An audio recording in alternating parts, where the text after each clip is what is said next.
Hi, this is Roger Sanchez. Right now you're kicking it with my man, Chubby B.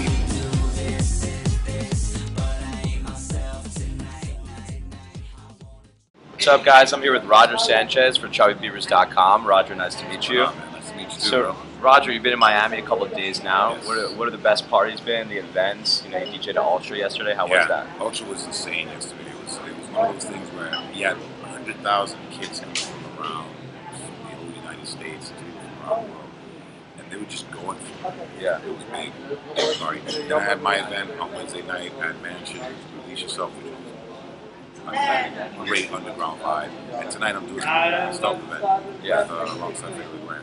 Fairly grand. And talk a little about the setup at Ultra. Maybe like the boombox setup, the light show, because I know that was kind of like a new thing they started doing this year. They set up the structure with the scaffolding, and they put like all this scrim around it, and they had like this square center that the DJ basically was kind of propped in. That's the boombox. They had like a stage, the main stage, another stage in the Korea, which is where the boombox was, and everyone was right in front of you, and the energy was really right there. Yeah, awesome. So I know you're from New York. I'm actually a New York native myself, and you're the first DJ producer that I've interviewed from New York, and I've been wanting to ask you for a while. You know, growing up, you know, I'm a newcomer to the electronic music industry. Growing up, I was always into hip hop and that type of music. Can you talk about what it was like to get into electronic music coming from an area where maybe it wasn't as prevalent? I know you might have been a hip hop guy. It's interesting because I did start out playing hip hop and breaks and everything. And I'm an old school DJ from way back in the days. But the interesting thing is, when house music first started coming over from Chicago, there was a real underground that was really supporting it. You had DJs like Larry Van with Paradise Garage, Vic Sayano, who was doing the Loft, and these were the guys that really brought house music into New York and created this whole underground movement. And it quickly started mixing with influences from Latin breaks. You had hip house, which came around for a while, and it looks like it's coming back now. And these are the rhythms that really influenced me, coming from New York. The Latin rhythms, the jazz rhythms, the hip hop, everything just really meshed into one. Yeah. So you started DJing, and then you did a little New York. You started to go out to Europe and Ibiza. When did you start DJing in Ibiza, and how does that develop you as a DJ? The first year I played in Ibiza was 1995. The thing is that the first time I went out was because I was doing a lot of things in the UK and across Europe, specifically the UK, and that UK audience is very, very much prevalent in Ibiza then. Since then, it's really developed into much more global attractions. So people from all around the world come to Ibiza during the summertime. And now it's basically every major DJ has their brand that they have in Ibiza. They either have their own night or they host a night, and it's really big. It's become the focal center of Europe when we want to go and check out dance music. Good. And talk a little bit about the future of you in Ibiza. I know you're branching yourself out and doing new projects out there. So this year I'm actually taking releases up around Europe a bit more. We're doing a residency in Mykonos. In Ibiza, I usually did every week a weekly party, and what I decided this year was to focus more on July and August for Release Yourself. But then also I started last year doing Stealth Records, which is my label, the event once a month as a beach party, to kind of do a different vibe. And I think this year we're going to develop and expand that. Okay. And where's your favorite place to DJ in the world besides from Miami? And where's the best places to party? Wow, there's so many places, man. You know, I've had a fantastic time playing in Brazil, Montreal was fantastic, New York, you know, my hometown. I love playing in my hometown. And Ibiza. Yeah. Ibiza is probably one of the most due places for house music. Cool. So as you know, house music becoming ever so popular in America as opposed to Europe, where it's been established for quite some time. How do people in America respond to your music and your sound as to people in Europe? I think the interesting thing is the younger crowd in America is really coming from a mixture of trance and house. So and also the more electronic sound. My sound has started to take on different elements of that, so it's really beginning to mesh very, very, very well. And there's also a very deep underground that I still maintain a bit of that sound as well. So you kind of see the two scenes polarized. Yeah. Really young audience, and then the kind of older VIP and the no audience. And they both love different aspects of it, but they love house music. And I love the fact that they're especially the young crowd is really getting into it. Yeah, definitely. Let's talk a little about your productions. What is the most important thing you do when you produce a track? Is there a specific sound you go for?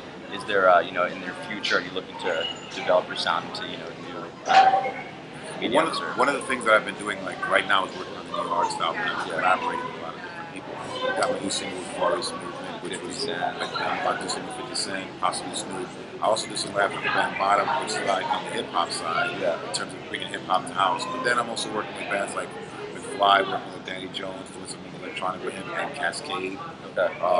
So I'm branching my sound out. It's really important for me to collaborate with people to kind of take in those influences and also give my own back to them. Yeah, cool. And just talk a little bit about your influences. Did you have a specific influences growing up, and with your current sound now, is there anyone who influences you? Growing up, I was definitely influenced by Latin music, hip hop, jazz, disco. Yeah. Recently, it's interesting. The last few years, I've just been taking so many different influences, like rock. A lot of the younger producers definitely taking a twist on some of the older sounds and reimagining them. And that's really influenced the way I reimagine my own sound and try to force myself to try to not to stick to the same thing. But then I've always been someone who likes to try different things and not be afraid of it. So now it's one of the times when I'm really taking my time to experiment with different sounds. Cool. Who's your favorite producer out right now? It's always hard to say one. I definitely like a lot of the young guys that are coming up. Definitely guys like Avicii for like a bigger kind of big room sound. A lot of tech producers that I'm really into what they're doing. Supernova. Chris Moody is one of the artists that I really definitely probably more money because he's doing some amazing productions. Afrojack's got huge, big records, so there's a lot of really big producers out there that are coming up from the underground. Being a blogger, we get a number of submissions each day from aspiring and talented young musicians from every aspect of the world, doing house and dubstep and different genres. But one thing we get a lot is that there's kind of like a drawback in their financial resources, and they have kind of trouble promoting themselves as an artist and developing a big sound. What advice could you give for aspiring musicians around the world who want to develop their sound and put their name out there to the general public? Well, the interesting thing is, being a blogger, you understand how important social media is. In terms of getting the word out there, you hit every blogger you possibly can. You go online, Twitter, Facebook, YouTube. Just be very creative in coming up with a different approach. In terms of how do you perfect the craft, it takes a little bit of investment, but anybody can invest, save money, buy a laptop, invest in the sounds they like, and really just kind of get in and know your box, know your tool, and just start to really work at it. Cool. And eventually you'll get something where it defines you and it separates you. Great. Where do you see house music going in the near future? I think it's getting bigger and bigger. It's really reaching a younger audience, and I think that's giving house music a new life. It's expanded the longevity of it, and it's also changing. Yeah. So you're seeing influences like dubstep, trance, everything. All that's mixing in the house. It's really just one big dance genre. Cool. And what can we expect from Roger Sanchez in the next coming year? Definitely a lot of new music. I'm just about to get ready to release a thing I did with Sidney Sampson, who's a fantastic producer. Plus a lot of collaborations that I'm doing. So cool. And anything you can tell us about Stealth Records and artists you guys are putting out? Or definitely. I mean, one of the guys that we're really promoting now is Chris Moody. Yeah. He's got like a really big chunky sound. Likes the funk. We've got guys like Baggy Begovic from Europe that do like a deeper, techier sound. The thing that I focus on with Stealth now is not so much just releasing tracks and music. I'm more into the artist development, signing an artist to Stealth, to be part of the family. We do events together, we release records together, we collaborate together, and really go out as a team. That's what it's about. All right, well, Roger, thank you. It was great meeting with you. And guys, there it is, Roger Sanchez.